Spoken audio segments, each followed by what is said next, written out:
నమస్తే. నేను మీ అశ్విని కుమార్. ప్రధానమంత్రి నరేంద్ర మోడీ 3 దేశాల పర్యటన కెనడా, సిప్రస్, క్రొయేషియా. ఆయన ముందుగానే దాని గురించి ట్వీట్ చేస్తారు లేదా ఒక మెసేజ్ వెళ్తుంది. ప్రధానమంత్రి టూరు పలానా తేదీల్లో పలానా చోట ఉంటుందని. భారతదేశంలో కూడా ఆయన ఎక్కడున్నా కూడా ప్రధానమంత్రి కాబట్టి కవరేజ్ ఉంటుంది.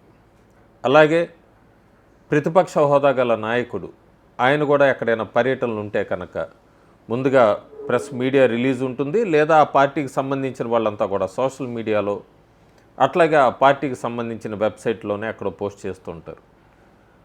చాలా విచిత్రం, ఆశ్చర్యం.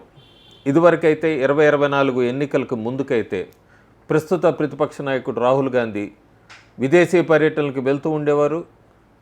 ఎక్కడికి వెళ్తున్నారో ఎవరికి అంతుపట్టేది కాదు.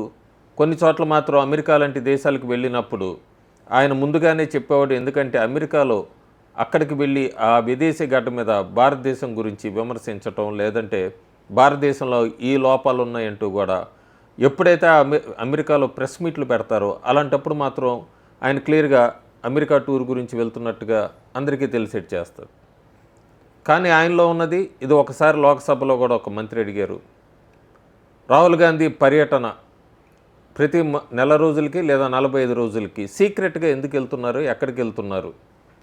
ఆయన అడిగిన దానిలో తప్పు లేదు. ఎందుకంటే ఇదివరకు రాహుల్ గాంధీ అంటే కేవలం ఒక ఎంపీ మాత్రమే, మాజీ ప్రధానమంత్రి కొడుకు. కానీ ప్రస్తుతం బాధ్యత గల ప్రతిపక్ష నాయకుడు. ఆయన ఎక్కడికి వెళ్తున్నాడు, ఆయన సేఫ్టీ చాలా ముఖ్యము. మళ్ళీ రేపు పొద్దున ఏమైనా సేఫ్టీ కన్సర్న్స్ ఎత్తితే అది ఎన్డీఏ ప్రభుత్వం మీద వేలు పెట్టి చూపిస్తారు. కాబట్టి ఆయన ఎక్కడ పర్యటనలు ఉంటున్నాయి ఏంటి అనేది ఒకసారి దీని మీద కూడా లోక్సభలో ఒక మంత్రి క్వశ్చన్ చేశారు. ప్రస్తుతానికి ఈ అహ్మదాబాద్ ప్లేన్ క్రాష్ జరగటం, చాలామంది ప్రాణాలు కోల్పోవటం, దురదృష్టకర సంఘటన జరగటం, రాహుల్ గాంధీ ఎక్కడ ఉన్నారు? ఎందుకంటే ఎప్పుడు ఏం జరిగినా కూడా ప్రధానమంత్రి వెళ్ళలేదు లేకపోతే ఏమీ చేయలేదని ఎక్కడో అబద్ధపు ప్రచారాలతో హోరెత్తిచ్చే రాహుల్ గాంధీ ప్రస్తుతం మాయమయ్యాడు. జూన్ 11వ తారీఖు రాత్రి ఆయన ఖతార్ వెళ్ళారని, ఖతార్ తర్వాత అన్డిస్క్లోజ్డ్ ఎవరికి తెలియని రహస్య ప్రదేశానికి వెళ్ళారన్నదైతే బాగా వినబడుతోంది సోషల్ మీడియాలో. ఆయన నిజంగానే అక్కడికైనా పర్సనల్ విజిట్ మీద వెళ్తే, ఎందుకంటే పర్సనల్ విజిట్ జూన్ 20వ తారీఖు ఆయన జన్మదినం. సో ఒకవేళ ఆయన బర్త్డే సెలబ్రేషన్స్ జరుపుకోవటానికి వెళ్ళారా, ఎవరితో వెళ్ళారు, ఎక్కడికి వెళ్ళారు? ఎందుకంటే ఇది సెక్యూరిటీ కన్సర్న్కి సంబంధించింది. సో ఖచ్చితంగా తెలియాల్సిన విషయం ఉంది. ఖతార్లోనే ఉంటే ఖతార్లో ఎవరితో ఉన్నారు, ఎవరిని కలిశారు అన్నది. ఒకవేళ ఖతార్లోనే ఉంటే అహ్మదాబాద్లో ఎయిర్ ఇండియా ప్లేన్ క్రాష్ ఇంత జరిగితే ఆయన వచ్చి పరామర్శించింది లేదు. ఆయన ఎక్కడికి వెళ్ళారు, అంత బిజీగా ఎక్కడ ఉన్నారు?